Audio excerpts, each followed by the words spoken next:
You're listening to TGI Sports Talk with your host, Keith Angle, on Northeast Streaming Sports.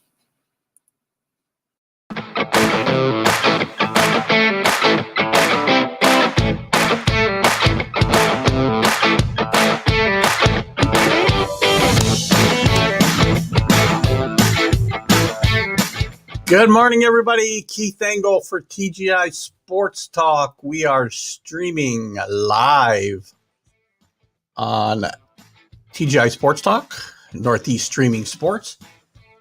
And I thought we were going to go live on Zodiac this morning, but apparently we're having trouble again. Damn. We want to get this Zodiac thing working. I'm going to get myself kicked off the network because I can't seem to get it working right. Sorry, Mac. We'll give it a go again, probably Wednesday night maybe when we do our NCAA show. Anyway, welcome, guys. TGI Sports Talk, our Sunday stream of consciousness show. I welcome all of you. I welcome all the groups that we share to and allow us to share the content. Thank you very, very much, as always. Thank you that are in the room and keep kind of the conversation going, which is kind of our Sunday MO, right? So today, well, let me first thank my guest from Friday, Gene Smith from Georgetown University and Hoya Locker Room. Great guest. Thanks, Gene. You were tremendous. Gene will be back on our Final Four preview show on Wednesday, which I'll talk about in a second. But Gene was a great guest, and we revisited some of his time at Georgetown, the influence John Thompson had on him, Hoya Locker Room, and we just covered a broad spectrum of topics. So I thank you, Gene, and please go back and watch that video. As I just mentioned, just get a little housekeeping out of the way. We will have on Wednesday, 3:31. From 7 p.m. Eastern time to 9 p.m. Eastern time, our Final Four preview show. We've got a great show lined up. We'll have, I'll be joined as co-host by Mac from the Mac and Jack Sports Show right here on Northeast Streaming Sports and Zodiac TV, and Big Shaw from Northeast Streaming Sports, and also. We're going to have a plethora of guests. We've got Rex. Everybody that I've lined up as a guest is either a sports writer who's covered the Final Fours, like Tom Keegan, who's also a Marquette University graduate, by the way. And it's interesting because Butch Lee, from the 1977 Marquette Warriors, will be one of our guests. Rex Walter from Kansas University, Kansas. Was a national championship won a national championship when Rex was there. But I just mentioned Butch Lee, Larry Farmer, 3-time champion with UCLA, and later coached the Bruins. Gene Smith, who was my guest last week, will also join us for a few minutes.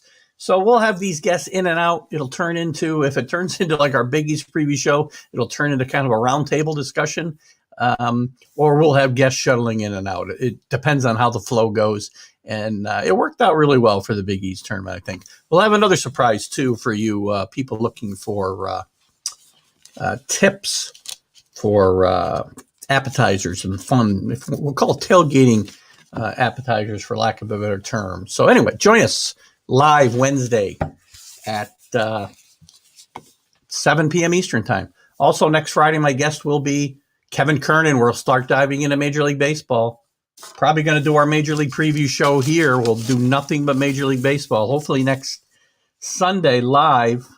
Still got that up in the air. There's a chance we'll record the show and maybe play it at a different time, but we'll see how that goes. Again, I apologize for the folks that know Zodiac. I'm not sure why my key is not working, but we'll try that again. Good morning, Rick. Sherlock, how are you today? Good morning, anybody else who's joined us so far. So we're going to cover a lot of stuff, guys. Feel free to, chime in as you always do, and with the topics that you want to chat about. Here's where we're going to go today. So try to stay with me and maybe not jump ahead too much if you do want to bring up a topic. We're going to talk about the NCAA tournament where we're at right now. We'll talk a little bit about the coaching carousel in the NCAA. some winners and losers so far.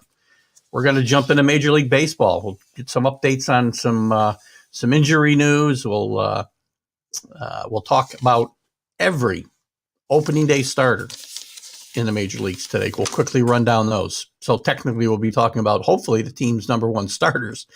We'll talk about the NFL. Big trades, a couple of big trades, pre-draft day trades, which really, really impact a number of things.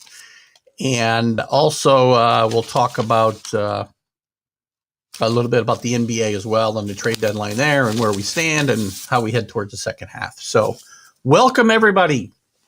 Bring those topics to the table. Who's here? Bill Pulver. Good morning, Bill Pulver. I was going to tell you guys to be on your best behavior today since we were only live on Zodiac, but we aren't live on Zodiac, and I do not have a way to fix it.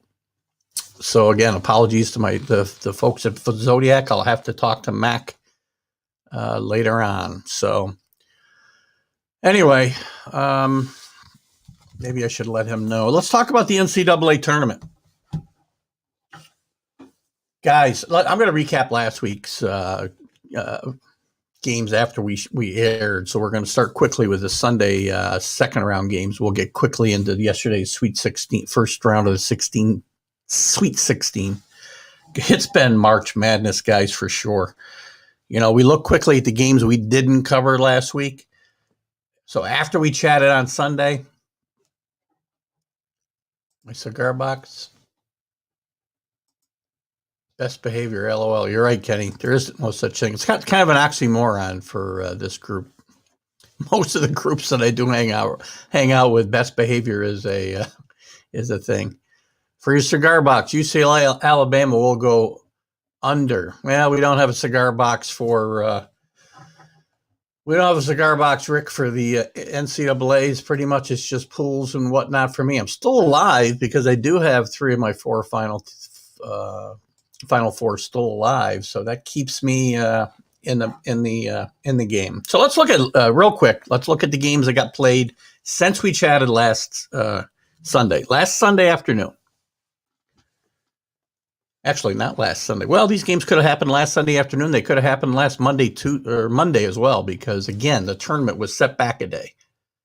So everything's kind of askew as far as date-wise.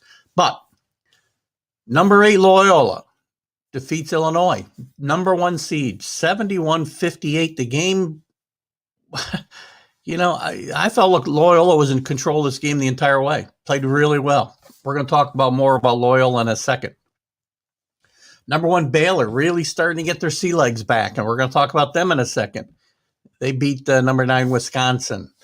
Syracuse wins a second game, which I was not surprised about. I talked about it here last week. And I'll catch up with you guys' comments in a second. We talked about it here last week that Boeheim gets his teams ready. Got to talk about their game last night, but last week they upset number 3 West Virginia, 75-72. Arkansas, one of my sleepers. I've got them. Well, they're number 3 seed, but if you can call that a sleeper. I have them in the final against Gonzaga. They beat Texas Tech in a really exciting game. Rutgers, I had them in the Elite 8. They really let one get away from against number 2 Houston. They in control of this game with a couple minutes left. They're up 5, and they played not to lose. Can't do that, guys. Get a win. I'll say good morning here in a second. Again, I see a bunch of new people, looks like, in the room. Oral Roberts, number 15, last week continued their exciting run at 81-78. Again, we'll have an update on them from yesterday. Villanova rolled over North Texas, as they should have, 84-61. And Oregon State continued their run, which we've got some news on today about yesterday's games. They beat Oklahoma State 80-70. So let's just say some more good mornings here. Good morning to Kenny Gifford, by the way. I put his post up.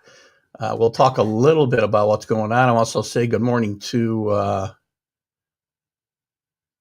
don't know where you got Tim Ott. Ronell, hope I'm saying your name right. Good morning. We'll talk a little bit about the NBA later, and Drummond may go to the Lakers. Yes, good thought there. We're talking about the NCAA right now, but we will get into that, Ronell. So please stay with us. I see a comment about Tim Ott. I don't see him in my room, but if Tim Ott is here, good morning, Tim. Welcome to our Sunday morning stream of consciousness. So there's your update, guys. Obviously, let me get to the scores from yesterday, and then we'll kind of catch up on where we're at. So there was no games. Interestingly enough, the way the schedule broke out, we played games last Friday, Saturday, Sunday, Monday, instead of Thursday, Friday, Saturday, Sunday. That pushed this week's games back. No games Thursday, Friday like we normally would have. So the games are all the Sweet 16 games are all Saturday, Sunday. The Elite 8 games are Monday, Tuesday. Suppose we get some more eyeballs in prime time on Monday, Tuesday as well.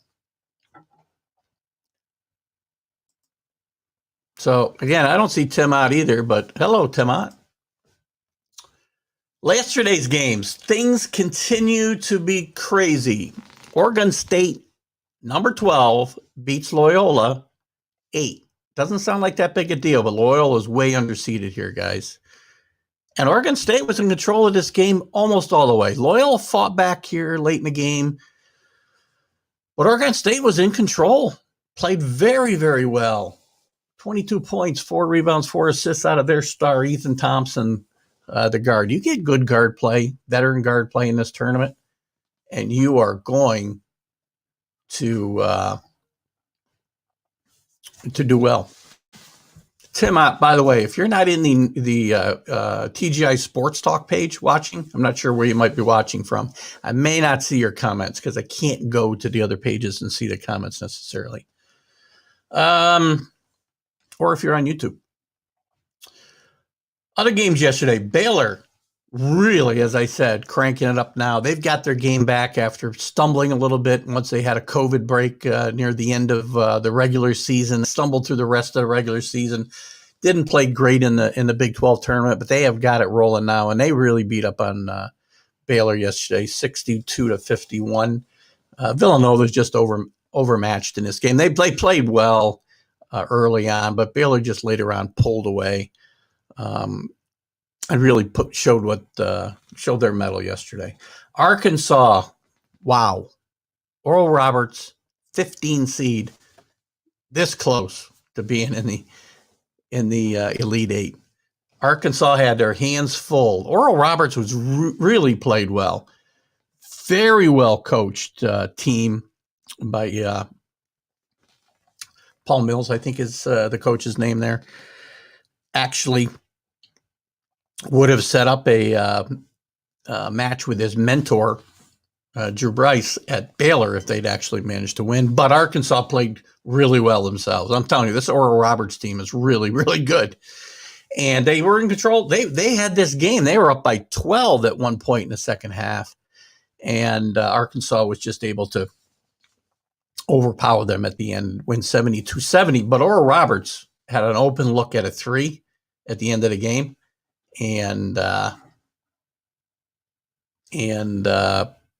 managed to finish that game out. So anyway, stuttering a little bit, guys. I'm a little distracted trying to catch up on something with Zodiac here, but I guess that's not going to happen. And lastly, last night, gosh, this game got started at 10 o'clock last night. I am too old to be watching games at 10 o'clock at night. Syracuse, number 11 against number 2 Houston. I gave Syracuse a puncher's chance here because anytime that 2-3 zone gets thrown at somebody who has not seen it, it gives them trouble. This game was kind of back and forth until, well, I shouldn't say it was back and forth. Houston would pull ahead, and they'd go into a bit of funk. They're a very up and down team. But Syracuse shot the ball horribly last night. I don't even know the numbers. Buddy Boeheim, who'd been on a roll, finished with 12 points last night, and they just could not get over the hump. So let's take a look at a couple of your comments since we've covered the scores for now. We'll go into today's games in a little bit. The refs are sure letting these kids play. Well, it's a physical game, and it's I think it makes for better basketball, to be honest with you. And I'm seeing some great play. You're not seeing just 3-point shots. I see a lot of play in the paint, as Kenny or Billy talks about here. I'm sorry, I backed this up. Yeah, very physical play in the plate. Kenny agrees. And I like the way they're playing this tournament. I like the way they're calling this tournament. Referees shouldn't be, again, you know how I feel about, we'll talk about a little bit about referees potentially later with the NBA, but you don't put yourself in a position to get beat by referees or officials, umpires, whatever you want, whoever might be covering the proceedings of those games. Oops, Kenny's got a comment here. I want to get up here. I don't know why I can't get it up. Shooters stumble, but layups go in. That's a good point. Syracuse last night, just, again, the ball wouldn't go in. They didn't get the ball. They weren't able to get the ball to the basket. Actually, they had some decent shots inside last night, late in that game when they were trying to get back in the game desperately, that they just couldn't make fall. And they need some bodies inside. But Boeheim does a great job in March. I think the deal is, again, you see these teams, I think they'll do as well in the regular season as they tend to do in a tournament. Once they get to the tournament, they either get to the Sweet 16 or further, or at least scare the bejesus out of somebody. So, and I think it's because when you can prepare for that zone, you know how to beat it. But when you don't, and I think that's why Houston was able to prevail last night. They had extra time to prepare for this. These games normally would have been played Thursday after playing Sunday or Friday, potentially, depending on how the brackets fell. But they had extra time. That helps. Yeah, I think if Houston had played Syracuse in the second round, let's say, with a day to prepare, I don't know if we see the same outcome, or at least they give Billy's agreeing with me. That's a switch. Thank you, Bill. Not sure what you're agreeing with me about, but maybe K Hunt. I don't know that they need new blood. I'm assuming we're still talking about Syracuse here. Coach Boeheim gets a lot of grief, but Coach Boeheim's got 1,100 wins. And by the way, maybe the regular season success isn't there, as I said before, that they may have had when they were in the old Big East. But they are always in the tournament. They're always on the bubble, but they get in and then they do very well and over exceed their expectations. Over exceed. Can you over exceed? That might be a bit of a repetitive commentary there. Anyway, don't forget, he had I don't even know what they were seeded that year, but he had a 9 or 10 seed in the Final Four just 4 years ago, maybe 5 years ago now. But I'm not sure what we're talking about. Oh, I know what we're talking about. 26 from 3-point. Boeheim 1 for 9. That's why you Syracuse lost. Good call, John. Good morning, John Doviak, by the way. Good to see you again this morning. Half against Division II teams. Kenny, everybody plays those games, though. He's got a national championship ring. He's got Big East tournament championships. He's got Big East regular championships. You don't play those games against Division II teams. You just don't. So, again, Jim Boeheim doesn't get his due. We're going to talk a little more about Kenny's comments from last week. What year is Buddy? Buddy's a junior. Buddy Boeheim, it's funny. Well, since we're talking about Syracuse and Boeheim and Buddy Boeheim, they talked about him a lot this weekend. And Buddy didn't come to Syracuse thinking he was going to be their number one option. Buddy thought he was going to be a player off the bench, play a few minutes, get a chance to take a few 3-pointers, and that'd be it. Now, maybe it's a testament to the recruiting struggles that Syracuse has had more recently since they moved to the ACC. I don't think they get the recruits that they got when they were with the Big East. But Buddy Boeheim has turned into quite a player. Up and down. Last night they lost. Not Buddy Boeheim's fault. but he just didn't play well. You can't expect Buddy Boeheim to go out there and score 30 points every night. So anyway, guys, really good stuff going on. The big losers in the tournament so far, in my mind, Texas. Out in round one, they were playing very well. They won the Big 12 conference. Texas and Shaka Smart still hasn't won a game in the NCAA. But Shaka Smart, true to his name, was smart. And he got out before the posse could chase him out of town. And he's off to Marquette, where he'll probably do very well in a smaller market. Marquette's got a great, rich history. And I think he'll do well there. But big loser in this tournament. Not bashing Buddy, but you live and die by the three-pointer. I agree, John. We talked about.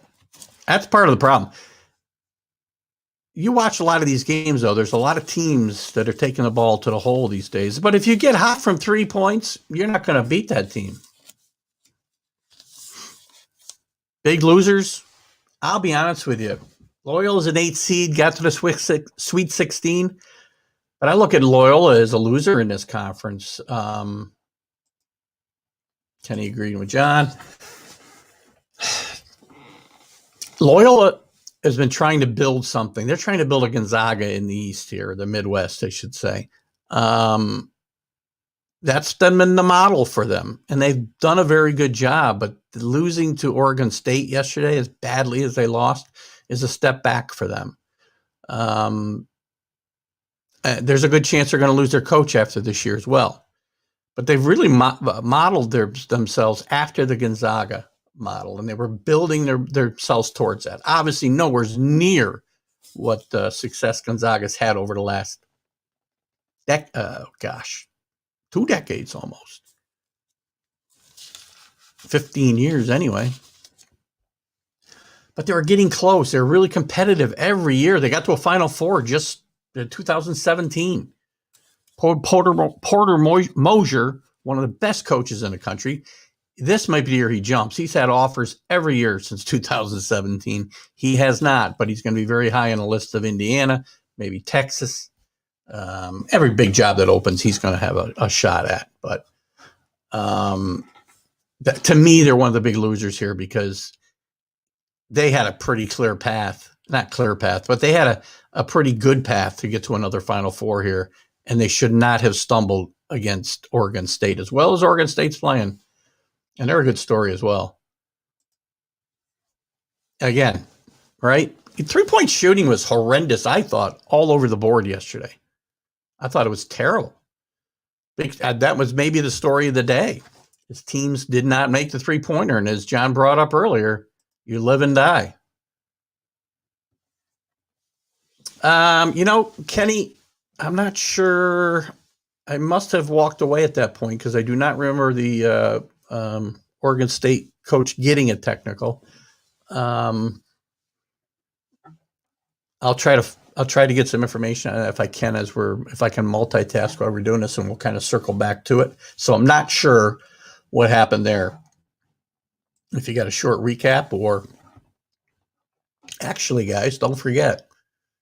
If you want, let me try something here. Hold on. No, I messed up my banners probably. Hold on. Back it up. All right, March Madness continues. Let me try something here. I was going to scroll this baby. Sometimes the scrolling messes up my video feed. So if you see me start to get choppy or all of a sudden I'm talking like I'm in a Godzilla movie, please let me know, okay? Big winners in a tournament? Oregon State, obviously. Syracuse. Again, Jim Boeheim doing a great job in March, which he continues to do. We just talked about that, I think. Oh, I'm behind on my comments. That's why. I'll put that comment up in a minute. Syracuse or Roberts, a big winner. Even though they lost yesterday, they're in a position yesterday to get to the Elite Eight. Oral Roberts. Arkansas, I think, is a big winner in this tournament. Oh, I missed a couple of big losers. Arkansas won because they decided to go inside. I'll tell you what, they made some adjustments yesterday that I think were outstanding. Eric Musselman is an underrated coach. He's already being talked about moving from Arkansas to Texas and some other job openings. And he's not a guy who's probably going to spend, 10 or 12 years somewhere. But this guy's got some pedigree, and he's doing a great job. Oh, Oral Roberts coach. I didn't catch that either. Oh, wait. Maybe I did. No, I'm not. It's not coming to me, Kenny. I apologize. Other winners, the Pac-12. Well, let me talk about losers first, since we're talking about conferences. Big Ten, big loser. I think, if I'm not mistaken, pull up my bracket here. Hold on. I think Michigan's the only team left from Big Ten, by the way. What was reputed to be the strongest conference in the country got one team left standing. Big 12.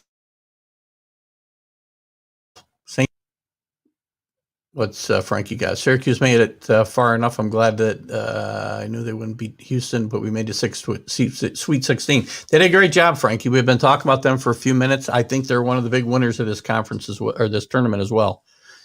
The other loser, the Big 12 conference. They again, not terribly representative. The big winner, the Pac-12. It's funny because we just had this conversation and a bit of a discussion last week about West Coast teams. Kenny, I think you initiate that conversation. Guys, obviously with some games that we played yet today, which we'll talk about in a second, the Pac-12's a big winner here. UCLA's still alive. USC's still alive. Oregon's alive. Oregon State's alive. So the conversation last week was about West Coast teams not being very good, and I think it originated because of the Gonzaga conversation. By the way, Gonzaga is going to win this tournament. They still haven't lost a game by only one game by less than 10 points. That was to West Virginia. I'm sorry, they haven't won a game by less than 10 points. That was to West Virginia early in the year. I think they won by 7. But they beat some really good teams. They don't just play West Coast teams. And we ended up talking about the West Coast and not being very good, the teams on the West Coast. Well, guess what? Let's stop this scroll. I'm not really happy with the way that works. Hold on, guys. Never did like that. I can never get my scroll to work well. Anyway, you guys saw it. Bring a topic to the table. Try to stay in the segment that we're in. And we'll kind of bring your stuff to the forefront, I promise you, if I can. Good morning, Dave Guy. Yeah, you are late. You're my early guy. The West Coast not as good anymore. Well, they're good this year, Ken. I mean, I can't go. I can say maybe they haven't been as good up till this year as they were when, during UCLA's heyday, as we talked about last week. But, this year you can't argue the results. 4 teams in the Sweet 16. Still a chance to have 4 teams in the Elite 8. No, I don't know that. That's not true. 2 of them are playing each other today. Sorry. 3 teams in the Elite 8. I don't know. I think they're better. Frank, you're right. The West Coast wasn't the best. Well, guys, again, we're talking about today. If we want to talk about historically, we'll have a show about the history of the NCAA. And the West Coast, for many years, was dominant. The West Coast and the Mid East or Midwest. I guess I'd call it the Mid East, where Indiana's and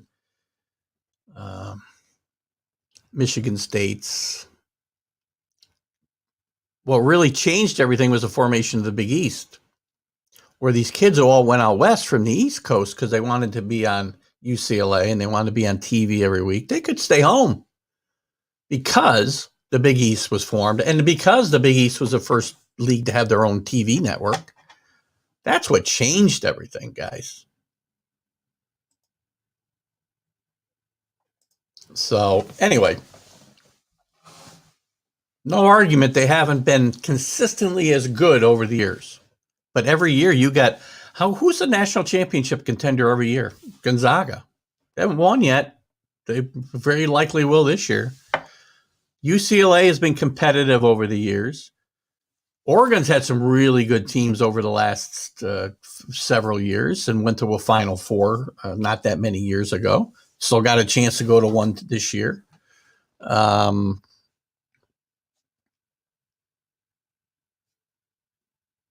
than that, I guess, we haven't had, there hasn't been a lot of, even a blind pig finds an acorn in the now again. A blind pig is one blind pig. This is 4. You guys are a tough crowd. I thought I was stubborn. Kenny, you stick to your guns, buddy. As I said, I like us having this back and forth. This keeps my Sunday show going. I don't. You guys just just understand when I don't agree with you. It's nothing personal. Kenny and I talked about that last week. And there's times where I'll get worked up. Billy knows that. Never kicked you out of school though. We have some fun. Let's look at today's games, guys. Let's see. What do we got today? Let's see what we got on the tap for today. I'll give you my predictions, and then I'm going to give you my predictions for the Elite 8 games, Monday, Tuesday, and then you can catch the Final Four show on Wednesday night or whenever you can watch it to talk about it afterwards. So today, 2:00, Creighton plays Gonzaga. Creighton's playing well. I would call them a winner in this tournament. They were in disarray. That will... Oh, gosh. I will give you guys credit. Frankly, the pigs in the pens today. If mentioned Brady or the pig. It's interesting. We made it to 932 without a Tom Brady reference. That might be a record for my show. And it wasn't Billy that brought him up. All right. Creighton and Gonzaga. Creighton has done a good job of righting the ship here. They played very well through the first 2 rounds of the tournament. Will they have a chance today? Maybe. They've done a good job overcoming the controversy that they had to endure during the end of the regular season. And to be honest with you guys, not to ruffle feathers. I don't get into political nonsense that overtakes sports sometimes. I stick to the sports side, but look at what McDermott said. I understand you got to be smarter than to say things like that, but come on. It's just a lot of nonsense. He's a Perth guy. He can't help it. I have one in the house. The pigs? Man. A little baby pig like Arnold Ziffel? Feel free to comment. Anyway, I like Gonzaga a lot today. Florida State, my other sleeper. I have them in the Final Four. So I've got 3 Final Four teams left: Gonzaga, Florida State, and Arkansas. Florida State plays number 1 Michigan today. They're going to have their hands full. Michigan's kind of righted the ship as well after not playing well. I'm not sure why Billy's thanking me, but you're welcome, Bill. Oh, gosh. Michigan, again, another team that's ready to ship very well. Juwan Howard's got to be the coach of the year in the NCAA Division I. He's done a great job there. Much maligned coming into the season, but he's done much better. Florida State's got a really good team. Not as good as last year. Leonard Hamilton's a great coach, and it's a shame they couldn't play the tournament last year because that team was on a roll and was going to do some damage, I think. Yeah, but you know what? Here they are in the Sweet 16 with a chance to, with an upset, get to the Elite 8. And we move out further west. UCLA against Alabama. Alabama's beatable. I know Kenny's going to think UCLA's got no chance in this game. But, they're playing good basketball through the first two rounds. It's not like they didn't beat anybody, guys. Who'd they beat? Oh, let me find their, I got to find their bracket here. Hold on. Who'd they beat? Oh, I'm on the wrong side here. They beat BYU. I know what Kenny will say, it's just another weak West Coast team, but they finished a strong runner-up to Gonzaga. And, of course, they beat Abilene Christian. I guess I can't say much about there, but they did knock out the number 2 seed Texas Longhorns, Abilene Christian. So, again, not much to say there. I understand. I'll give Kenny some props there that UCLA has had a little bit easier time getting here than maybe some other teams. But do I give them a puncher's chance today? Maybe, but I think Alabama will win that game. What's Crick got going on here?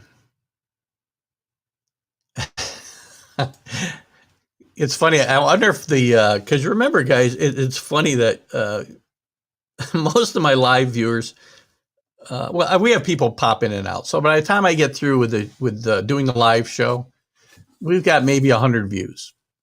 Now, later on, after I show it to a bunch of groups, we'll have thousands. I think it depends. This show usually gets between 1,800 and 2,000 views. Sometimes we go as high as 3. But I wonder what they think about when we start talking about Perth. And I put up some of the comments about the VW and the races. Oh, God. UCLA loses by 20. Yeah, maybe. Great family picture, by the way, Ken. I meant to say that to you the other day. I think I liked it on Facebook. Great picture. Glad to see everybody looks like they're doing well.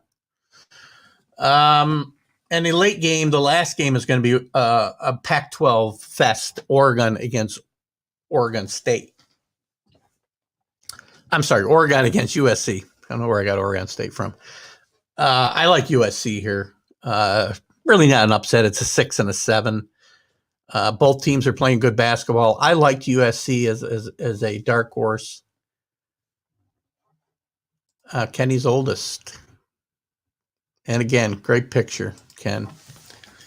Say hi to your wife for me, by the way. I like USC here. Oregon's playing well-coached team. Always plays. They're always competitive.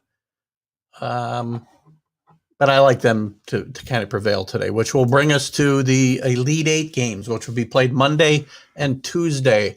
I don't know if we have times for those games yet. I don't believe we do. So we won't talk about when those games are. But that will leave,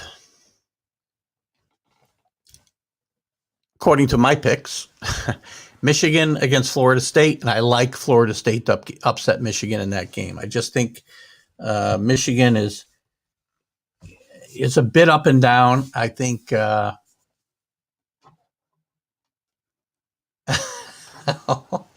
she's listening and makes comments I can't mention. Oh, sorry. It's hard to believe I can piss her off more than you.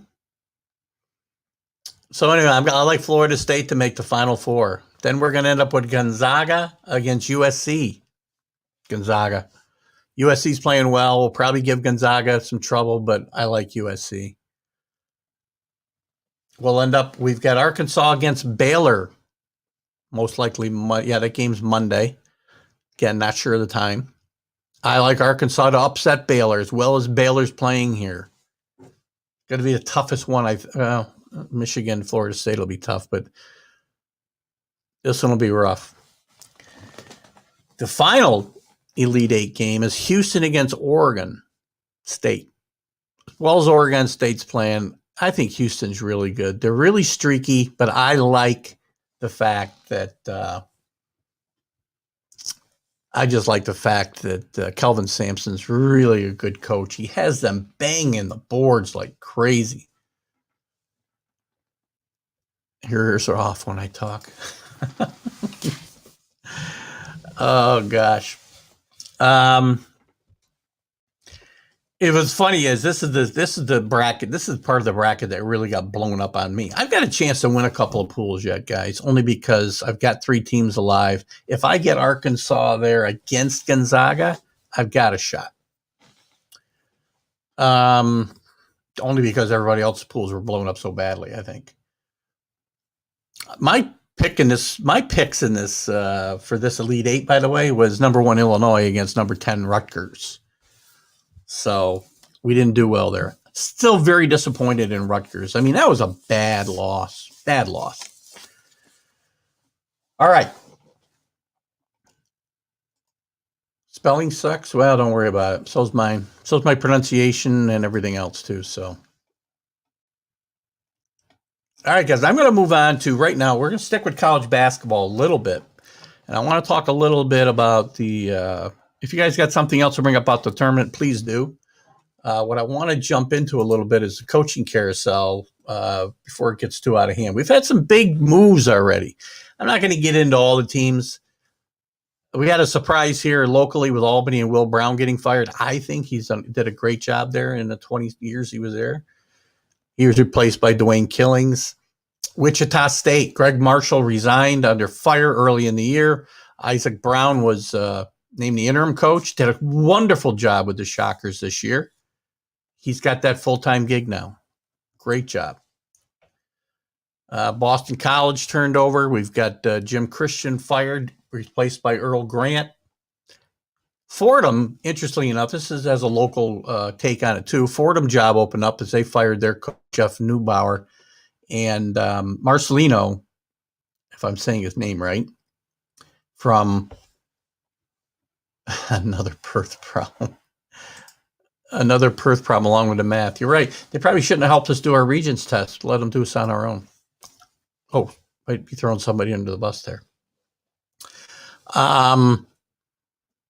Where was I?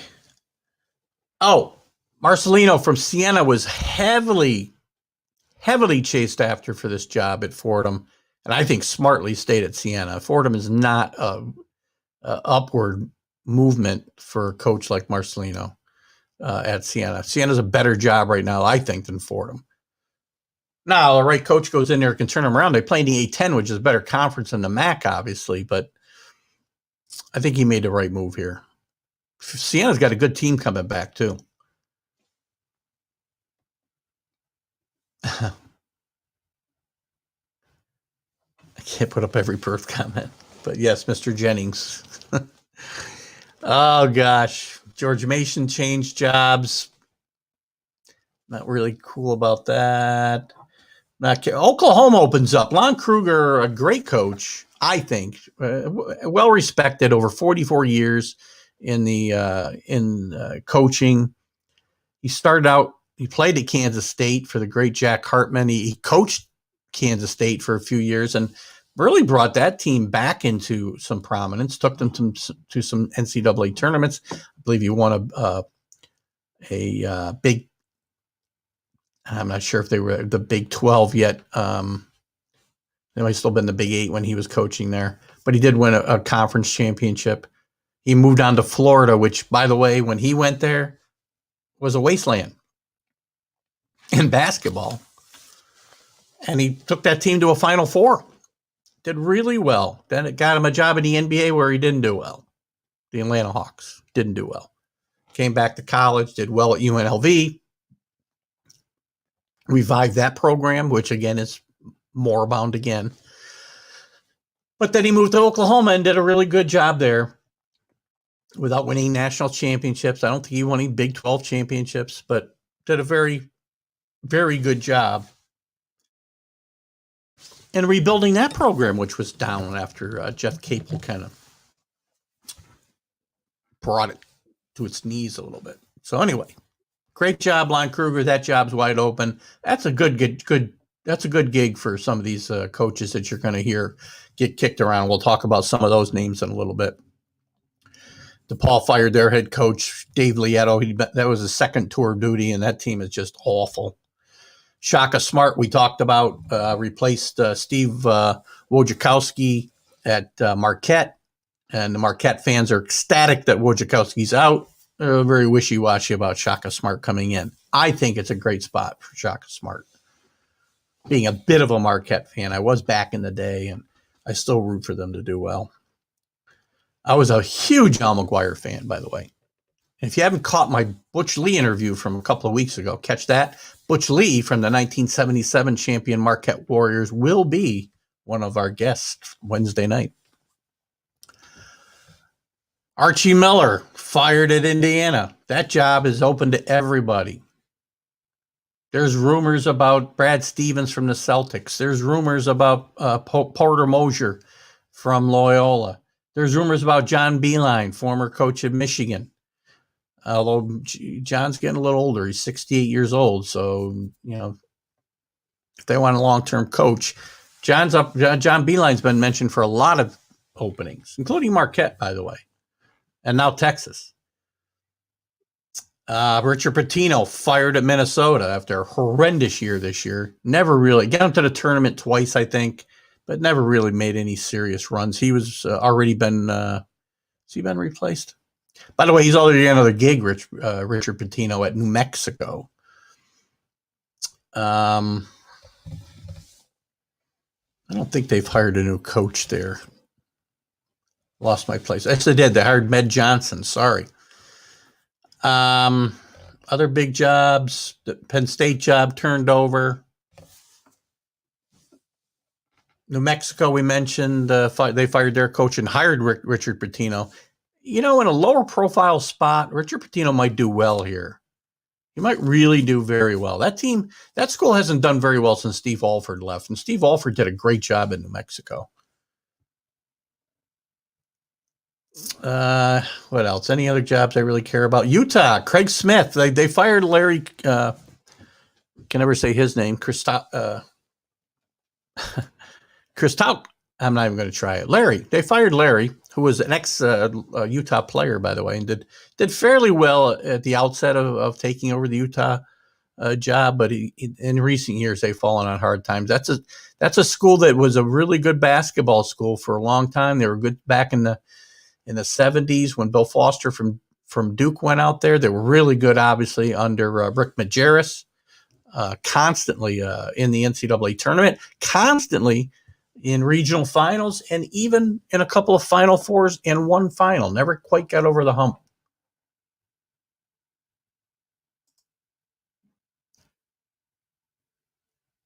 Yeah, Joe Girard. Joe Girard III didn't look 6'1". Like, he looks small, doesn't he? Not sure how we got on that, but that's fine. And that's really the only jobs that, a guy I'm trying to get on my show, my interview show on Fridays, Terry Porter, former star guard for the Portland Trailblazers, and he's coached in a few spots. He was the coach at Portland University, and he got fired during the year, which I really feel bad about. Terry's a good guy, and he'll be coming on our show pretty soon, but I think he got a raw deal there myself. So with that said, I mean, just a couple of some of these. We got a ton of jobs open, real good jobs. Texas came open. There's a possibility every year that Jay Wright or Bill Self from Kansas, Jay Wright from Villanova, Bill Self might jump to the NCAA. I'm sorry, jump from the NCAA to the NBA. Those rumors will be kicking in high gear again. Those jobs, you never know. They could come open. They'd be high-profile jobs. You also have the fallout yet to come from the penalties that'll come from the NCAA on schools like Kansas, which could cause Bill Self to jump to the NBA, by the way. Arizona, Louisville, although those issues happened under Rick Pitino quite a while ago now, so... who else? Already fired. Some guys you got to keep a watch out for, right? We talked about Shaka Smart making a sideways move, not a sideways move, probably a backwards move to Marquette. I shouldn't do that. That's not fair to the Marquette team. That's probably a sideways move. Kevin Willard at Seton Hall is rumored to always be looking at moving up. And he spurned Virginia Tech last year, so we might need to look at him. Bobby Hurley could be in trouble at Arizona State. Who knows? These guys already got fired. Who else did I have on my list here? Guys that are potential and going to get mentioned for all these jobs. Obviously, Porter Moser, as I mentioned. Craig Smith would have. He took the job at Utah already. Chris Jans at New Mexico State's going to be in the mix for a lot of these jobs. Damon Stoudemire from Pacific, who's done a really good job and a former NBA player. Who else? Anybody else? John Thompson III. We were looking at some guys who have been there and done that in the NCAA. John Thompson III did a really good job at Princeton and a good job for Georgetown for a few years. He could be in the mix for a couple of these jobs. Probably not one of the big Power 5 jobs for sure. Tim Miles will be open, the ex-Nebraska coach. Bryce Drew. Who knows? He might be ready to take one of these jobs. And then, of course, that's really it, I guess, of the guys that are probably going to be in play. There's going to be names that'll come up. Coaches make too much. Well, you know what? It depends on what you think is too much. By the way, John Beilein, I predict, will get one of these jobs. I love John Beilein, a job he did at Michigan. I do predict John Beilein is going to get one of these jobs. It's just a matter of which one. And it's going to be a high-profile job. He's not going to go to, wherever. I'm trying to think where there's a job open. He could go to Minnesota, but he's going to be in play for Indiana. He's going to be in play for Texas if they're okay with a 68-year-old coach. As far as coaches making too much, you know what? Again, when it comes to this, all these coaches being fired sounds more like a Salem witch hunt. Well, what happens? You get paid to win. Not just educate kids, unfortunately. You still got to win games. Coaches make too much. Well, if you mean in general, yeah. But my whole theory about, what people make and what I make and what NBA players make or Major League Baseball players make or actors make, somebody's willing to pay you. God bless you. They're not offering me millions of dollars, unfortunately. I wish they would. But let's talk about NCAA coaches. They're not getting paid what NCAA football coaches are getting paid. They're not the highest employees in the state like football coaches are. I guarantee you, and maybe I should do this exercise, of the 50 states. Oh, there's an interesting question we'll talk about a little bit. Good question, John. Let me finish up on this topic. If we looked at the 50 states, I'd be shocked if all 50, the highest paid person in the state, wasn't the head coach of the state university football team. I'm sure there's a couple of exceptions, but I'd be shocked. My opinion on players getting paid, you can make the argument they're already getting paid, right? They're getting a education theoretically that's worth $200,000 or $300,000. Wasn't who suspended for doing drugs. I'm not sure what that question's about. Oh, Ben Johnson. No, that's a runner, by the way. Minnesota has a coach, Ben Johnson. Oh, right. Yeah, thank you, Rick. I forgot about that. So Beilein's not going to Minnesota, that's for sure. And he wasn't suspended for drugs, Bill. That was Ben Johnson, the sprinter. Let's get back to Johnny's question. Should they get paid? Billy says college kids get a free ride. That is pay enough in my book. I was just bringing that up. That I have to remember is there's a lot of money being made off these kids' backs. And there's a lawsuit that I think has been settled about the use of their likeness in video games and such. So what I think, universities shouldn't be paying these kids. But if these kids can make endorsement money, I really don't think that they should be disallowed from doing it. They bring a ton of money into these universities. More so football players than basketball players, but they're still huge. I mean, just the NCAA tournament alone is a huge moneymaker. So it's whether they should unionize. I know that Northwestern 2 years ago had a case in the courts about whether they should be able to unionize. Sure. I don't think the university should pay them because, again, they are getting a $200 or $300 education if they want it. Kenny says, sure, pay them, but if they leave early, they must pay the full 4-year scholarship back. I agree with that. How about making them pay back all the money, though, Kenny? Not just the scholarship money. It's possible that would be a drop in the bucket. You go back to, if you're going to leave early and go to the NBA and make, whatever first round draft picks make in the NBA, what's paying back $1 million to the school? Probably not a lot. If you want them to stay 4 years, I think you got to change the NBA is going to have to change their rule. It would separate the rich and poor schools and change the balance of power. That's possible. But again, I don't think the schools should be paying them. I think if they can earn money from their likeness, which is probably what's going to happen, they'd have to get paid by EA Sports for their likeness in a video game. I think, that case goes back 20 years.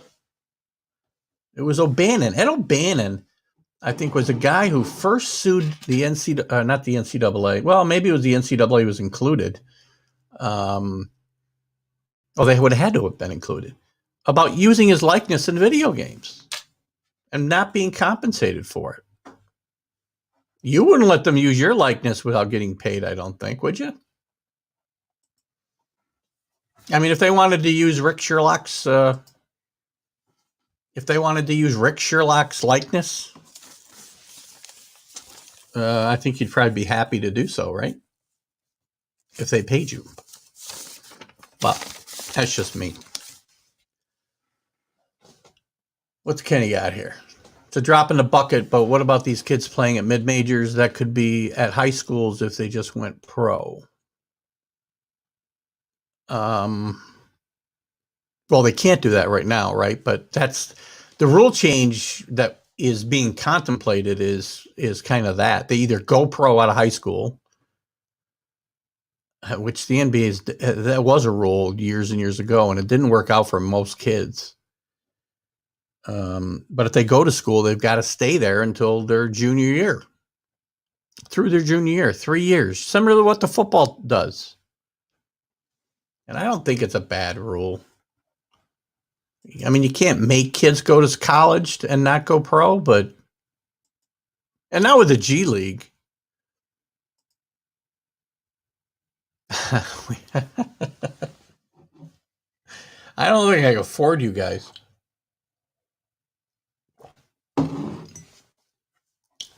I can't pay the talent. I mean, the talent's not even getting paid. I got to renegotiate my contract with myself. So anyway, back to the topic. I think you can make money outside of your sport, fine. I don't think that the colleges should be paying them. So that's just my opinion. Beer, Bill, just a beer will do. We're going to have 2 beers, at least. And maybe soon, I'll be getting my second shot 2 weeks. So 2 weeks after that. We're looking at a month, guys.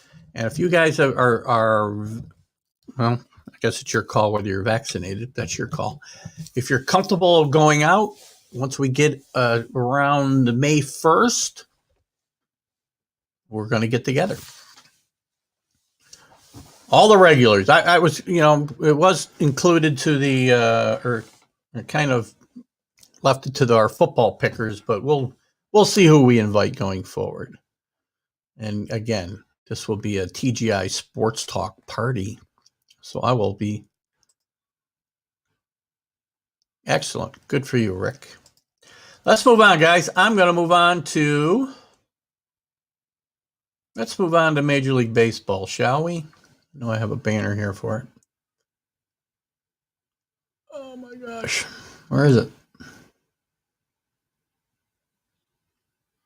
MLB news.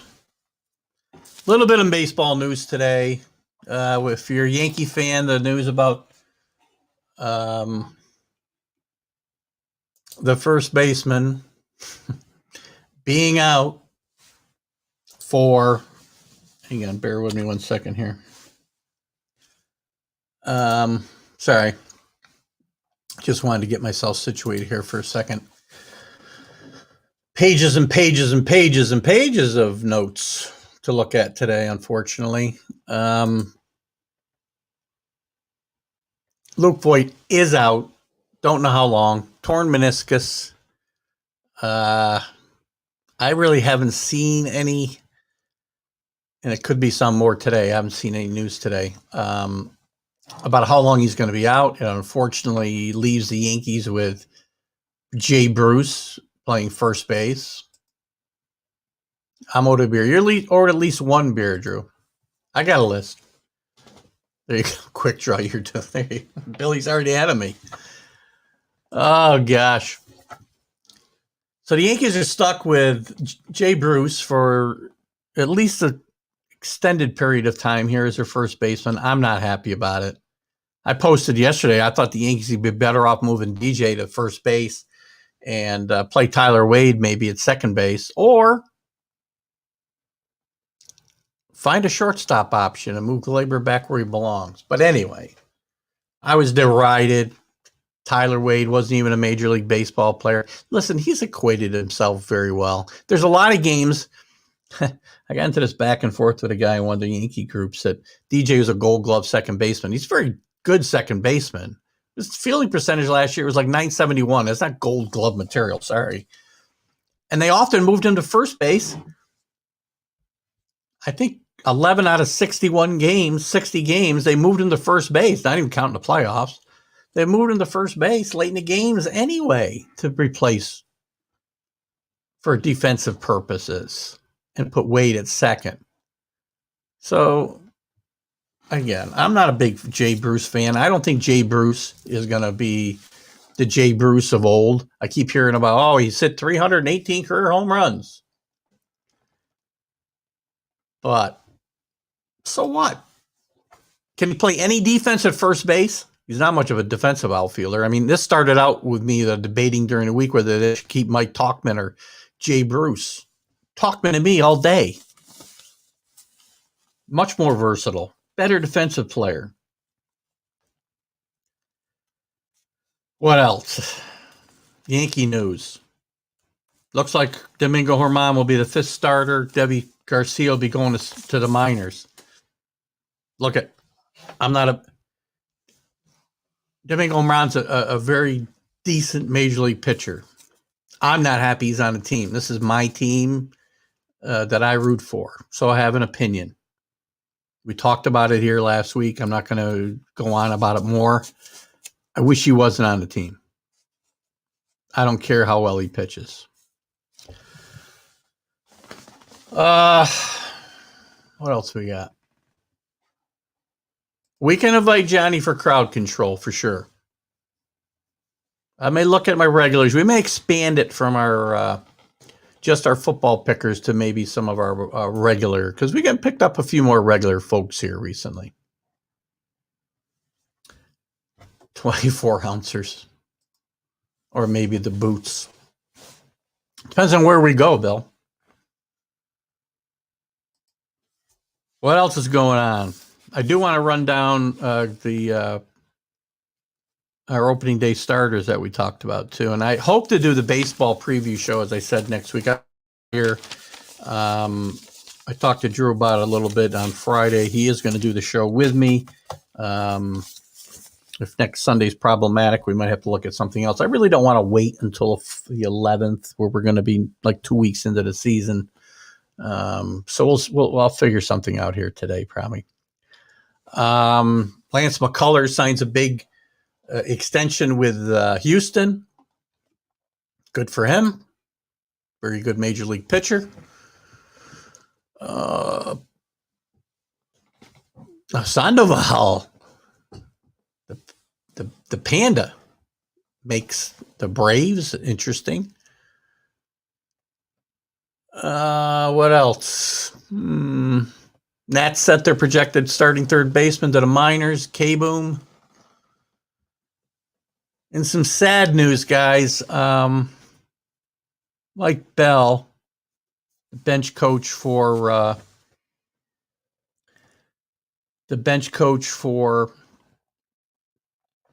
Twins, died of cancer, and I believe he's only 40. I want to say 48 years old, maybe 46. He's a brother of, if you don't know, he's a brother of David Bell, the Reds manager, and the son of Buddy Bell, former standout Major League Baseball player. And they were one of the first generations to have, they might have been the first to have 4 generations of players. The Boones have obviously gone past that, or will be going past that, sorry. I think Brett Boone's son was drafted very high this past year. But sad passing of Mike Bell, 4 generations: Gus Bell, Buddy Bell, Mike, and David Bell. So sad to hear that he's gone. I am going to talk about Howard Schellenberger in a little bit when we get to the NFL. I figured it tied in better with the football. I did a vlog about Howard Schellenberger yesterday, but we will talk about that. If there's any other baseball news you guys want to cover, Drew?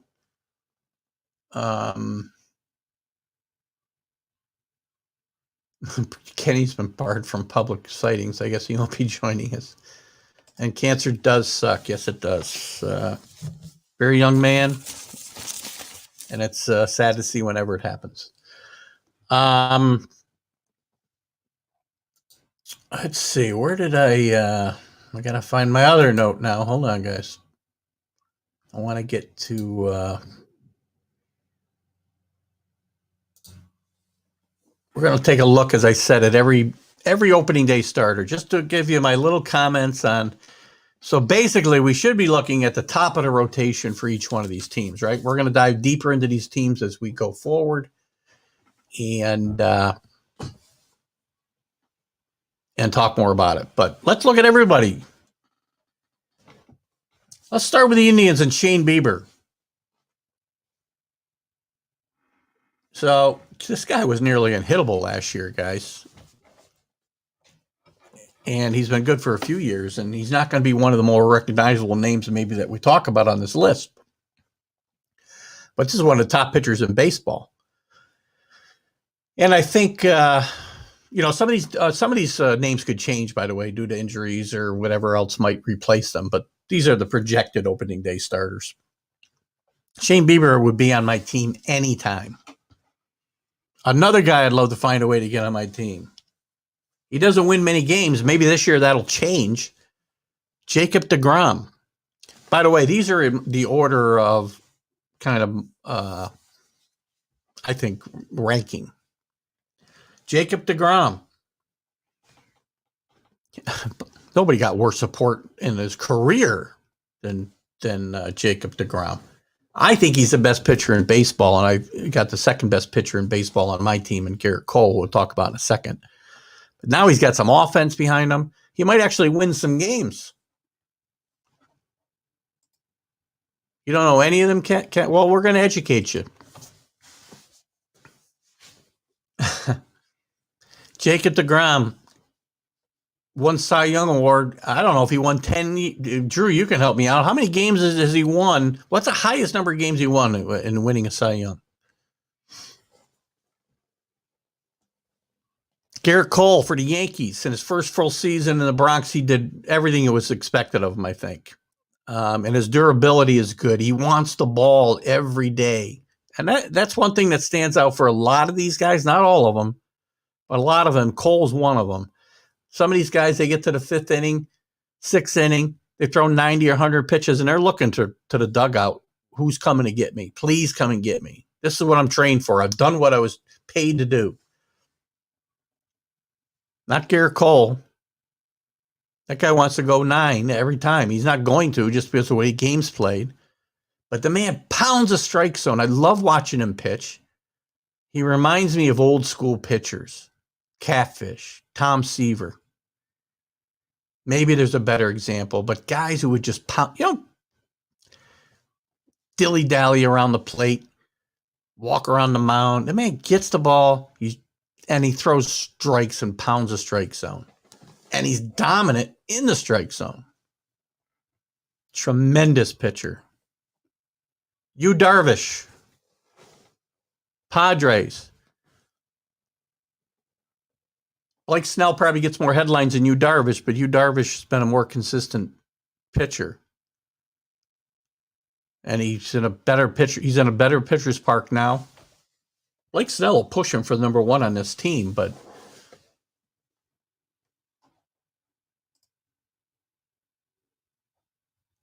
yeah, that's what I was getting at, Drew. So I knew he won. I know he won. He'd had a year where he'd won at least 15 games, but he didn't win the Cy Young Award. He won the Cy Young Award with just 10 and 11 wins. Wins don't mean what they meant because of the way the game's played. But still pretty impressive stuff. Yu Darvish, very underrated pitcher, I think. He was talked about a lot when he came over to the league from Japan, but he's now in a pitcher's park for the first time in his career, I think. And he's going to do very well. Clayton Kershaw, he hasn't started open day in a couple of years because of injuries. He's had a lot of injuries over the years. He's a warrior out there. His postseason record has left a little bit of desired, but he's a great, great, great pitcher.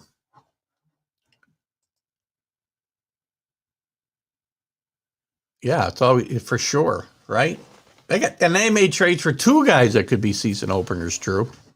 So great. Padres are going to be tough. We're going to dive into that. Padres, I think the Blue Jays have had some injuries, but they're the 2 teams that made the most impact. And the Mets, I guess I put up there as well. They probably had the most successful off seasons, as we talked about a few weeks back. And the pressure's on those teams, obviously, to perform now. And the problem with the Padres is they got to compete with the Dodgers, who are loaded. Next, I'm looking at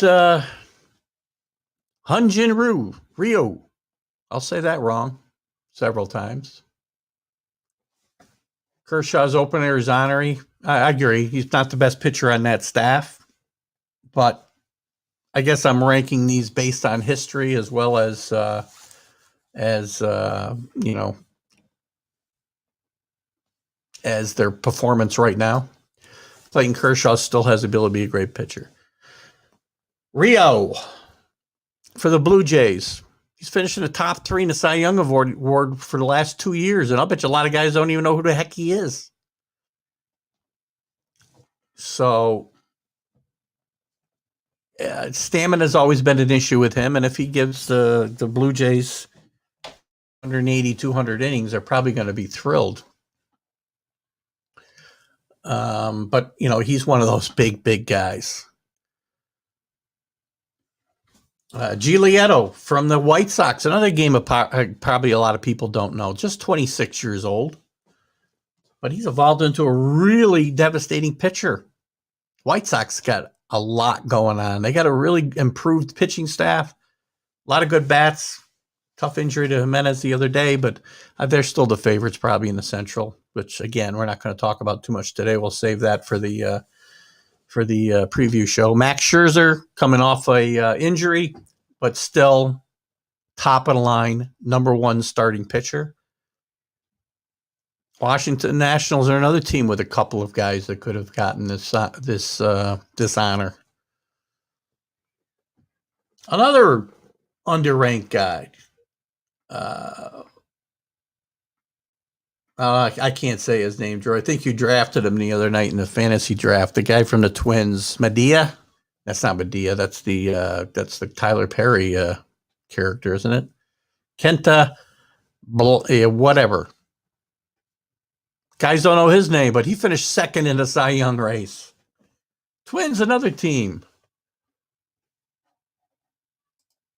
You know what? Scherzer may slowly be on his way down. He has pitched a lot of innings, and I'm glad he's pitched a lot of innings because those are the guys I still want on my team.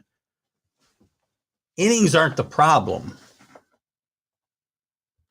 Well, they are the problem, but they're the problem because that's the way they come up through the minor leagues. From the day they start pitching in the minor leagues, they're trained to throw 90 pitches, 100 pitches, and they're out. Nolan Ryan was on the way to change. I was hoping changing baseball back to what it used to be. I'm not saying to throw these guys out there for 350 innings, but 90 pitches, the guys you pay the most money in a pitching staff don't even pitch the most important part of the games. Drew, if you haven't met Ken Gifford, say hello. We got a lot of Perth guys here, dude. Don't talk about Fulton County. It's a funny story. We'll share it when we have a beer. Another great pitcher. The opening day starter for the Braves, and they've got a good staff, so this is an honor for Max Fried. First lefty to start for the Braves since Tom Glavine, probably 20 years ago, almost 20 years ago anyway, which is a bit amazing.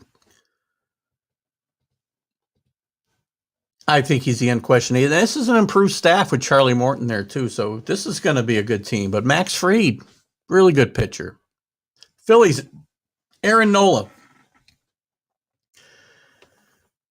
The best pitcher and the most vital cog on this staff, and I don't know that he's really reached the potential the Phillies thought he was going to reach. But very, very good major league pitcher. Definitely a frontline starter.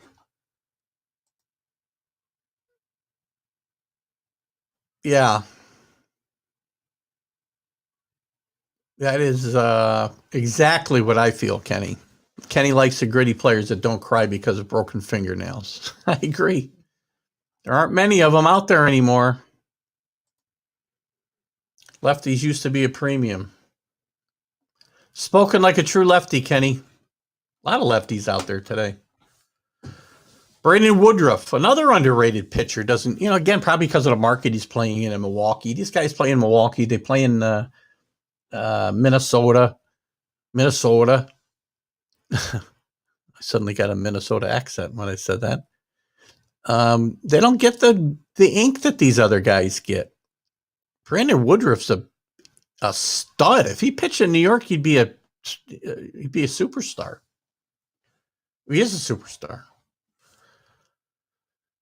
Interesting left, Zach Greinke gets a start for Houston, so this is probably not a case of where the best pitcher on the team is getting the start. But even as Zach Greinke starts to slowly, his skills start to slowly erode, he's still really good, just not fantastic. Righties turning lefties. Righties turning left-handed, the new fad. There used to be, I used to say for years, Kenny, if you had kids and you wanted them to be a Major League Baseball player, teach them to throw left-handed because you didn't even, the left-handers were a premium, as you mentioned, and you didn't have to be any good, and you could pitch in the Major Leagues for 20 years. Out of the bullpen, be a lefty specialist. You didn't have to be any good. Not that you wouldn't have been good, Kenny.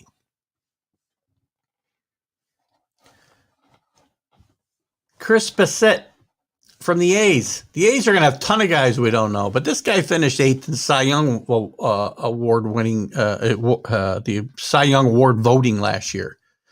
And he's the ace of the Oakland staff. And as always, Oakland's got a bunch of guys we barely know until the season gets going. Luis Castillo, a guy that I wish the Yankees could have pried loose from the Reds during the year. This guy can light it up. We haven't seen him do it over a full season yet, but he's definitely a number one pitcher on that staff, especially with Sonny Gray. Sonny Gray had a really good year last year, but he's the best pitcher on that staff, and Sonny Gray's hurt. But this guy can light it up, and question is going to be whether they hold on to him. For the Cubs, Kyle Hendricks, he's not Hugh Darvish, but he's a good pitcher, good Major League Baseball pitcher, but he can't be your number one starter. You're not going to be a very good team if Kyle Hendricks is your number one starter. Jack Flaherty, I think a bit of an underrated, under the radar pitcher, but he's got really good stuff. And he's probably been the Cardinals' most consistent pitcher recently. And maybe other than maybe Adam Wainwright, who continues to defy the laws of aging and injury. He's overcome a couple of really serious injuries recently. Wasn't Garrett Cole a big home run pitcher? Well, guys who pound the strike zone, Billy, are going to give up home runs. If that's what you mean. A lot of home runs? Because they throw strikes. Especially in today's game. Look at back in the day, nobody gave up more home runs than Catfish Hunter. One of the best pitchers of my generation. But they're all one-run homers. One run. Yeah. Solo home runs. Nobody on base because he didn't walk guys. So you can afford to give up some home runs when you're not putting guys on base. We got the Marlins because they have to have somebody start their opening day, and it's really, man, it's their rotation is tough. They had a good year last year, and we'll dive into it to the preview show, but I don't know if Donnie Baseball is going to be able to work any magic like he did last year over full season. We'll see. Sandy Alcantara is their nominal ace, I guess, and gets the start here. I don't have much else to say about him.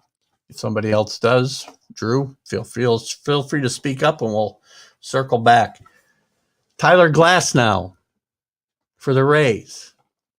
With Morton and Snell gone, he's the obvious pick for the opening day slot, and he's probably their ace.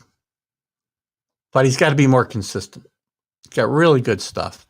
He's got to be more consistent. Marco Gonzalez, another lefty starter, Kenny, for the Mariners.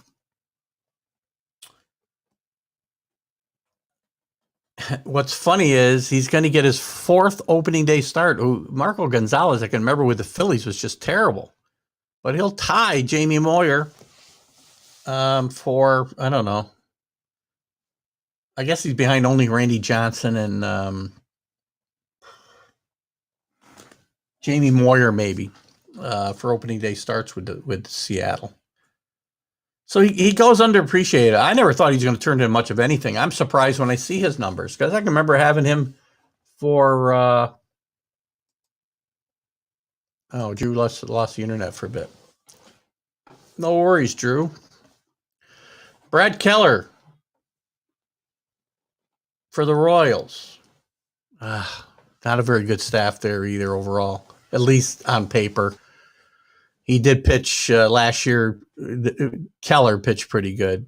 But a team I don't think this team is really very, very, very good. And a lot of his underlying metrics don't support the fact that he may not continue that success.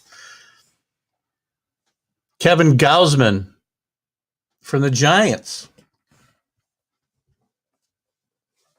Kind of figured it out a bit after leaving Baltimore. So, and that's the kind of guys that San Francisco's picked up recently and done very well with. So he's kind of the ace of that staff, which kind of tells you where they've gone recently. Yeah, this is where the season starters go south. I agree. We've been there for a while, I think. Drew. German Marquez from the Rockies. I like this kid. I think he's got great stuff. The problem is he pitches in Colorado. But the Rockies are going to be bad, really bad. Dylan Bundy from the Angels. Again, this team's not going to be very good. Their staff's not very good. I don't think. You get to the Diamondbacks. Madison Bumgarner is they're going to be their starter. Oops. If I didn't take myself out of the shot here. Hold on. Am I still here? Yeah, okay. I had to grab the wrong mouse. He's with the Diamondbacks now. It was probably going to be Zach Gallen before he got hurt. But now it's going to be Bumgarner most likely. And he can't be that bad. I mean, he was bad last year. He's a great pitcher. Drew says Colorado should just use openers. Yeah, that's probably not a bad idea. What am I losing here? Lots of love and agreement from Billy today. Maybe you should skip football. I can't. We're going to jump into it in a second. Oh, good call. Nathan Eovaldi for the Red Sox. That tells you pretty much all you need to know about the Red Sox and where they're going. Rodriguez would have been their starter, but he's got the dreaded well, he had COVID last year, so it would have been nice for him to get the start, but he's got the dreaded dead arm disease here. I don't know why I'm seeing an internet connection. Huh. You guys see any problem with why I'm on the wrong freaking line? Damn it. Well, hopefully the video's gone well today. I just noticed I was getting that notice here and there. Mitch Keller from the Pirates. Maybe. Who knows who's going to pitch for the Pirates? That's just a guess. John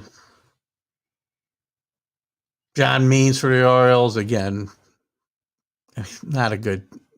It doesn't even matter. Kyle Gibson for the Rangers. Matthew Boyd for the Tigers. Second straight opening day for Boyd. But again, if that continues, it doesn't bode well for the Padres. Video's been okay. Thank you, Drew. I realized that when I guess when I was downstairs earlier, it switched me to the broad Wi-Fi. And upstairs when I'm doing this show, I like to be on the 5G because I'm right next to the router. And it didn't switch itself back. It usually does. Thank you for that information. Who cares who pitches for the Pirates? Right? Who cares who pitches for the Pirates or the Orioles or, I don't know, quarter of the teams on these lists? There's going to be some bad teams in baseball. We're going to dive into this again, hopefully next week. I got to talk to Drew. I'm following. I do like the idea of having Drew do this with me. He's agreed to do it. And I think we're going to have some fun with it. So we'll dedicate the whole 2 hours to MLB baseball. I just have to see if Drew's able to do it next Sunday. If not, we may have a special edition of TGI Sports Talk. We'll see. Well, they're fans. They do, but there's only about probably 10,000 of them in attendance tonight. Hope you're not a Pirate fan, Rick. Are you a Pirate fan, Rick? Kenny's on board with me, apparently. What fans? Anyway, let's move on. Anybody else? Last call for Major League Baseball. We're going to have lots of Major League Baseball coming up. I wanted to make sure I wanted to cover this because we have, opening days during the middle of the week. It's hard to kind of jive into it. By the time we get to do our preview show, the season started, and I didn't want to do the preview show this week because I got too much going on with the NCAA, and we got some football news to talk about, but we'll be diving headlong into baseball here very soon. Oh, that's good, Rick. At least you're on the right page there. NFL, guys. Let me start off. I got to start off. And I'm going to fit this in here because it's really a college football story, I guess, in my mind. But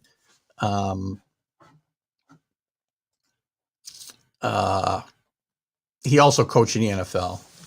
Howard Schnellenberger, legendary coach, passed away at 87 years old yesterday. Did a vlog. I was going to do some other stuff on the NCAA, and then when Schnellenberger passed, I thought I'd give him a little tribute yesterday because he's kind of a forgotten coach, to be honest with you. And in my mind, he's very legendary for a lot of reasons. He actually got his start with Bear Bryant at Alabama. Was forever rumored to be up for that job in the years after Bear Bryant moved on. And Bear Bryant, unfortunately, moved on all the way very shortly after he retired. It was very sad. I mean, he retired as the coach of the Tide, and I'm pretty sure he died within a month or just a few months after that. So, and it wasn't that he was sick. I think this is a guy who just needed his job. Drew can't make it. Maybe Alan can. One of them's got to cook Easter dinner. That's part of the problem. So Schellenberger, in the pros, he was the offensive coordinator. And a lot of people know this necessarily. He was the offensive coordinator for the only undefeated NFL Super Bowl champion, much to my chagrin. But he still is they still hold that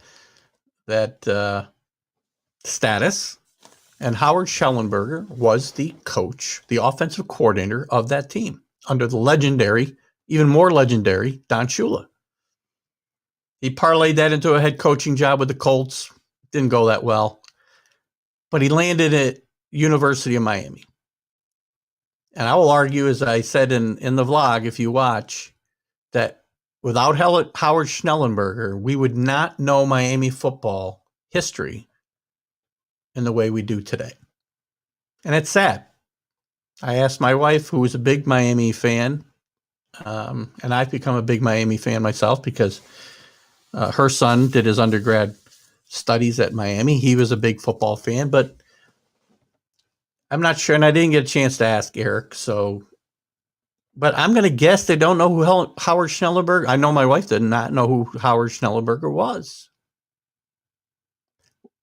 And he took over a team that was nowhere, an afterthought in the state of Florida, much less nationally, beyond Florida State, probably some of the other schools in the state. Jim Kelly was a quarterback. That was our claim to fame. And Howard Schnellenberger came in there and turned a moribund program around and turned them into a national brand with one game, really. I mean, he started to rebound them. They were 5-6 the first year. Jim Kelly might have been the quarterback that first year, or maybe the first couple of years. But they started winning games. I think they went 5-6, and they won 9 games the next couple of years. Stepped back, and then in 1982, 83, they went 11-1. And won one of the most exciting football games in college football history, beating Nebraska, the mighty Nebraska Cornhuskers, who came in at number 1. I think Miami was 14-point underdog or something like that day. And they beat them. Now, they beat them in a lot of ways only because Coach Tom Osborne for Nebraska decided to go for 2 at the end of the game instead of kicking an extra point, which would have assured Nebraska a national championship with a tie. But in my mind, Coach Osborne did the right thing. Played for the win.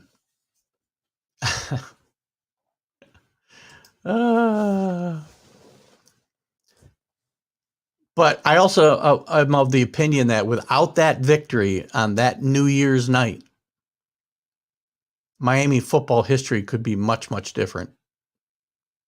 For one thing, Howard Schnellenberger probably doesn't leave for the riches of or at least the supposed riches of the USFL. And he stays at Miami. And maybe they don't win a national championship, and maybe Jimmy Johnson never gets there, and maybe Dennis Erickson never gets there, and they don't win all those titles in the 80s and the 90s. Think what you want about Miami and their history and their program. You can't deny they were a dynasty in the 80s and 90s. Now, maybe they had a bunch of thugs and they had this and they had that. Who cares? I mean, not who cares, but you can't deny the success they had on the football field. And to me, they owe it all to Howard Schnellenberger. Without winning that game, who knows what history becomes?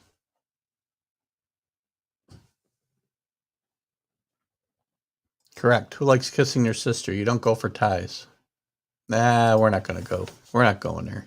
We might in a minute, Rick. But Schnellenberger left there and went on to coach Louisville, and he revived that program, by the way. Took them to their first bowl game in eons. Went to a Fiesta Bowl in the mid-'90s, early '90s. And he only left there because they were an independent, and they wanted to join a league, which, you know, eventually everybody had to do just for financial reasons. But he didn't want to join, I think, the Metro at that time, maybe the Sun Belt. So he left. Had a very bad year at Oklahoma. Oklahoma fans probably will not remember Howard Schnellenberger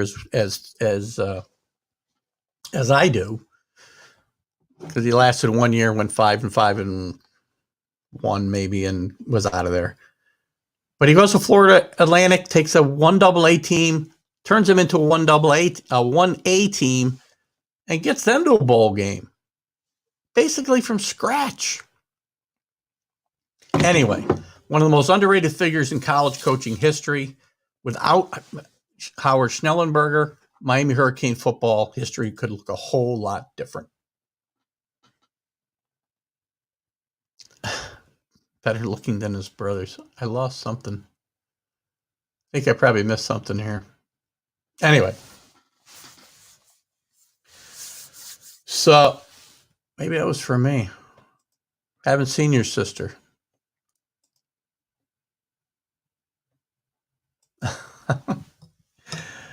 Who are the Patriots going to pick in the third round of the draft? We'll cover that later, Bill. So anyway, rest in peace, Howard Schnellenberger.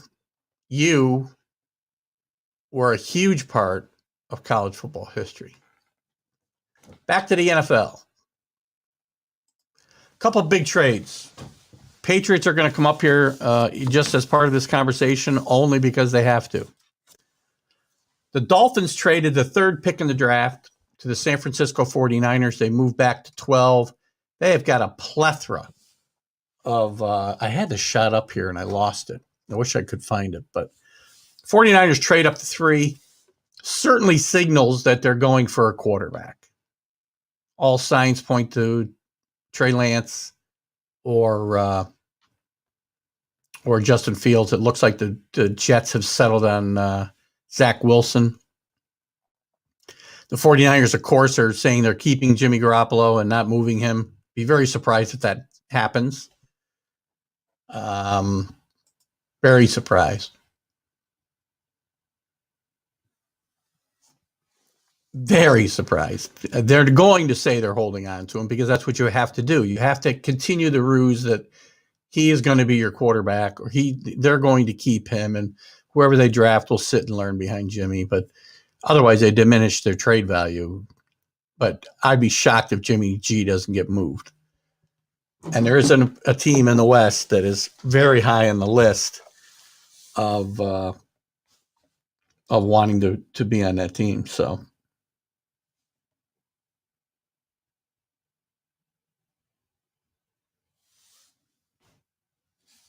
Hang on one second.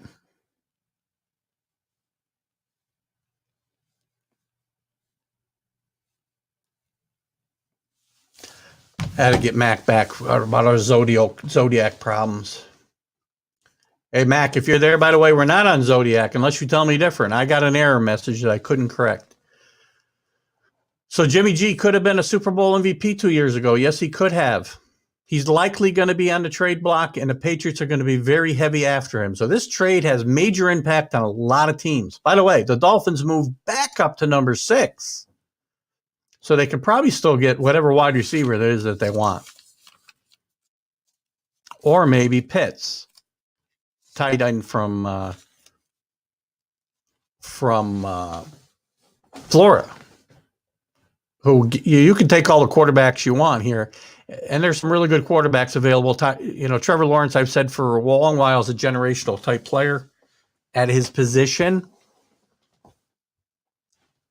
Devontae Smith, I think, will be a generational type player at his position. But I think it's possible the guy with the most impact is going to be Pitts, the tight end, over the long haul. Maybe not this year. Pitts is a great player. And as far as really helping a team, I think he's going to be certainly there. You guys, staying away from it. So I agree with Mac's statement. Jimmy G could have been an MVP, wasn't. They didn't win the game. But so these two trades affect a lot of teams. The Eagles moved back. So the Eagles moved out of 6 down to 12. The Dolphins got a plethora of picks over the next 3 years, first and second round picks. Their drafts look enormous over the next 3 years. I think the Dolphins have done a great job here. Great job to trade the number 3 pick and then be able to come back and move back up to 6. This might be just the beginning of a lot of moving around, guys. So, and don't forget our draft show. April 29th. We're going to be live at 7 p.m. Eastern time on Mac and Jack Sports, right here on the right here on the Northeast Streaming Sports Network. Who knows? Maybe on Zodiac. But we'll be covering the draft, the entire first round of the draft live. I'll be co-hosting with Mac and Jack that night. I'm sure we'll have some other co-hosts and people that join us throughout the show. We'll have people that have been guests on all our shows come on and make picks maybe with the teams that they cover or analyze the picks that get made. We're gonna have a lot of fun. And if you don't want to watch network TV and deal with the commercials, watch us because we will be on all night. Am I on a plethora today? It's funny. Must be my word of the day. Why would anyone take Ohio State quarterback? I think you've said that before. You're probably not wrong. Jets going to sell. Welcome, Carlos. I joke. Carlos joined us today. I think his first time joining our show, Carlos. Maybe not. If it is, I apologize. But I've gone. Carlos has become a bit of an arch enemy of mine when I visit on Mac and Jack's show on Friday mornings. All in good fun, Carlos. Carlos throws a lot of stuff out there, and some of it is I agree with. Some of it I am diametrically opposed to. But that's what makes these shows go, right? Jets are going to sell. So maybe they'll trade down, maybe they won't. If they trade down, then Sam Darnold's their quarterback, right? If they take Zach Wilson, then Sam Darnold's probably going to get traded, I would think, possibly during the draft. Vikings did well in free agents with very little cap space. I agree. We talked about a lot of that last week. And again, the draft's going to be big, I think, for them, as a lot of teams. Sell the team. I assume you're talking about the Jets, Kenny.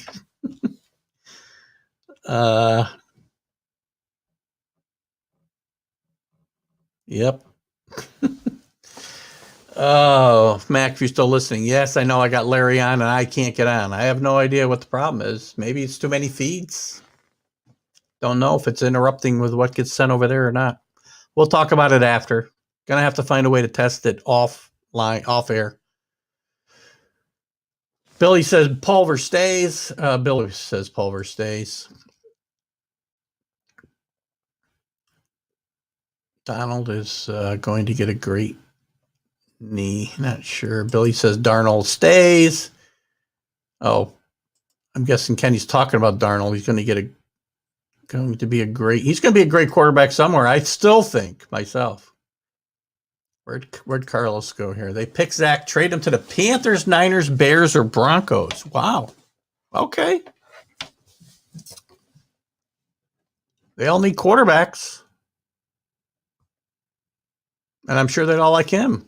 Well, the Niners aren't going to probably take that trade unless. Well, I shouldn't say that. They traded up. They could trade the Jets a third pick. We'll see. Carlos agrees they need new ownership. The Jets and Giants need to play in New York.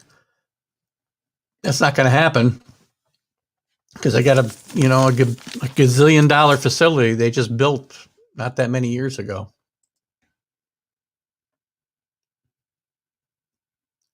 Max telling me yes to something. Probably we need to check this Zodiac deal offline. I'm not sure what the problem is. Why waste a pick? Not sure on who, but that's fine. So anyway, guys, just a little bit of NFL news heading up to these are big, guys. I'm telling you, these trades, I've watched a lot. Mock drafts are what they are, but the mock drafts are getting thrown into disarray here because of the trades that have already happened. These trades affect a lot of teams, and these are only the first two of many, I should say. So we're going to move on.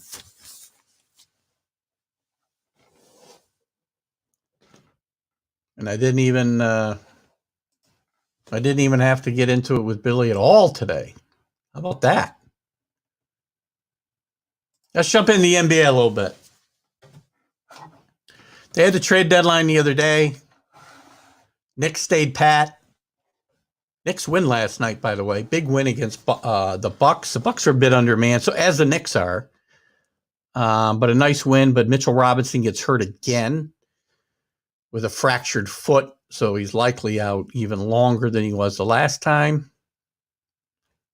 The Knicks, I thought, and I think they had pretty much signaled that they were out of the Drummond sweepstakes. Drummond, the center from Cleveland, was bought out after the trade deadline. But now they may have to rethink that because Robinson's out for a while. Now, while Robinson was out, the Knicks played well. Noel played well. Gibson played well. They don't ask much out of that position except defense, rebounding. Again, Mitchell Robinson hasn't barely taken any jump shots in 2 seasons. And if you get Drummond in, while he's a really good big man that the Knicks don't have, they got to run plays through him. And it may disrupt the flow of the team. And they're playing really, really well. And I'm really happy they stayed pat at the trade deadline. I've talked up, and I've really done a about face on this since the last month or so, that I really wanted them to go out and get an Oladipo, Oladipo or Bradley Beal. But you're going to have to give up assets. I don't care about draft picks at this point. And the Knicks shouldn't care about draft picks.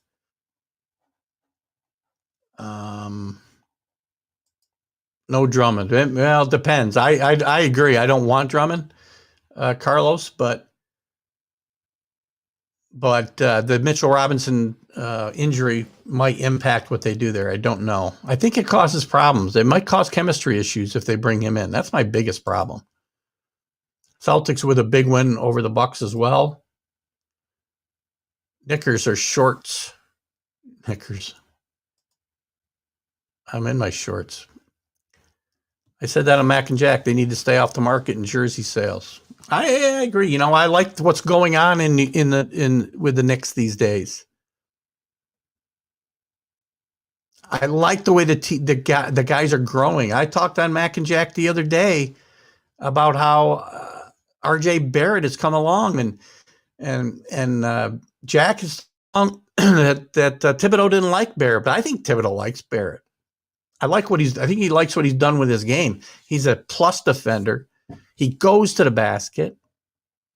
He rebounds for his position. Yeah, I mean, they play a lot of 3-guard sets, which puts him in like a small forward, but he rebounds very well. Oh, God. Where are you going to play Knox and Frenchie? Noel, fine. Where are you going to play Frenchie? Better off with Rose, Quickly, Burks, and Barrett. That's your backcourt rotation. Knox isn't going to play. Knox is probably done here. I mean, if they had made a trade, I'm sure it would have been somebody. I'm sure he would have been part of the team that went. So Tibbs is the only downfall. This is one place where Carlos and I disagree 100%. Thibodeau is changing the entire culture of the Knicks team. The entire culture. Best thing Leon Rose has done in the year plus now that he's been in charge of the Knicks was bring in Thibodeau. Everything changed that day. Everything. Julius Randle's attitude changed. His off-season attitude and his in-season attitude. Didn't like some of the comments he made last week when he had some tough losses to the Sixers and the Nets. And he was blaming referees and went on a bit of a tirade. Now he cares, and I like the fact that he cares. But I don't like blaming, as I mentioned earlier in this show, I mentioned on Mac and Jack the other day, I don't like blaming referees, officials for losses. I don't care if it's basketball, football, baseball. You know what? Do not put yourself in a position to lose games by the officials taking them away from you. Play better. Play better so you don't get in that position at the end of a game where you can get beat by a bad call. And bad calls are part of the games. Instant replay sucks. Ruins the momentum of every sport you can throw up to me. Does it fix some bad calls, egregious calls? Yeah, but then it gets bastardized into something it's not supposed to be. Instead of just fair foul home runs or egregious errors at first base where the guy was out by 3 feet and the guy called him save. Now it affects everything. Guy slides into second base, foot comes off the base for a second, split second. We do a replay to see if his foot came off the base and the guy was holding the ball to him.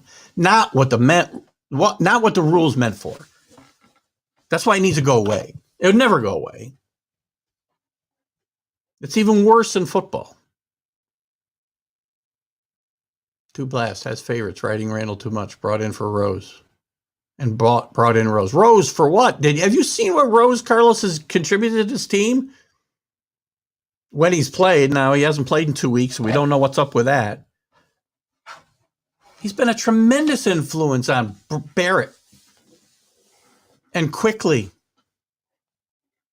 Tremendous. Yes, the officials make bad calls.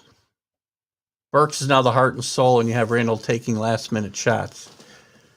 Burks is not the heart and soul, but Burks is a great player off the bench. He's not the heart and soul of that team. Julius Randle is.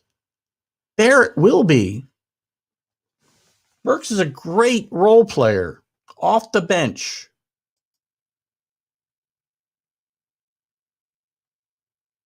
Billy's loving this. I'm into somebody else besides him. Carlos, I know you haven't joined us a lot, but don't take offense to any of my disagreements with you. I love this kind of back and forth.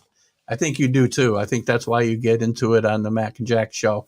I'm glad you're here doing it on my show. And I hope you continue to come with us because we have a lot of fun on Sunday mornings. I might even invite you to the beer bash, but I don't know where you live. Drummond and Aldridge should pay for Ice Cube and keep those guys away. Well, Aldridge is it's funny that you bring up Aldridge because Aldridge, I'm running out of time here, but Aldridge signed with the Nets yesterday, the other day before, after he was bought out. He's a former All-Star. The Nets keep winning without Kevin Durant, without Kyrie Irving, who's on another, personal leave. I got to tell you, I don't know how they keep winning. James Harden, who I was really opposed to coming to the Nets, I thought he would not be a good fit. He said he would fit in. He's done everything he said he would do. He's been a ball distributor Their best player's been out, and they keep winning. Now, he said the other day he thinks he's the MVP of the league. I think he's right.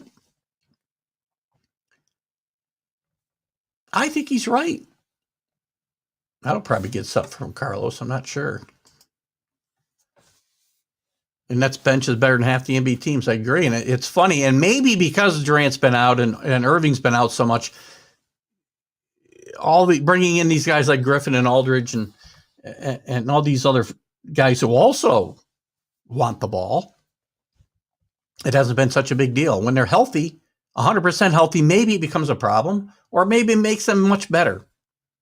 It'll be interesting to see. And that's why Harden might be the MVP, because he has stepped up and sacrificed his own game a little bit, as he said he would, for the betterment of the team. And if the Nets continue to play as they are, and they win the East, and they win it all, James Harden might be MVP. So I'm not unhappy they did nothing at the trade deadline. We don't have a lot of time to talk about the trade deadline, but I thought the big winners were Miami. I think you'll see them move up the East standings now. The Nuggets, who I think you'll see move up the West standings. They made a couple of great trades. And the Bulls. May not help them this year, but the Bulls made some really good moves, which we don't have time to go into a lot of detail about. But those are the teams that I think really made a difference. Because there was something else I wanted to touch on. I really don't have a lot of time, unfortunately. In the East, let's just look at the standings real quick. Right now, they're far better than the Sixers. I agree. Here's the thing with the Nets again. I think the big problem with the team is going to be Kyrie Irving at some point. This is going to be a problem. There's something amiss with this guy. And I've been very hard on Kyrie Irving, probably just because he's, a charter member, not a charter member, but a card-carrying member of the Flat Earth Society. So anybody who thinks along those lines, I have a hard time taking seriously. Carlos, if I walk far enough in one direction, I'm not going to fall off the earth. Or not Carlos. Carlos, maybe you're not a flat earther, I hope, Carlos.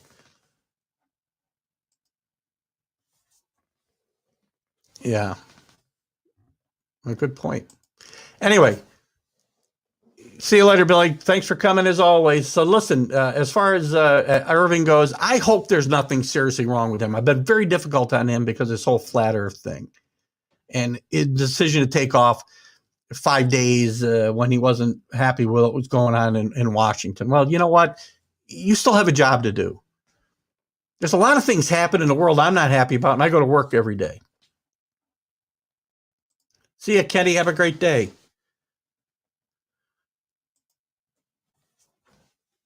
And no team can handle him. You're right. I seriously think, and again, I'm trying to get my point out here, and I keep getting sidetracked, but I've been very hard on Kyrie, and I really hope, because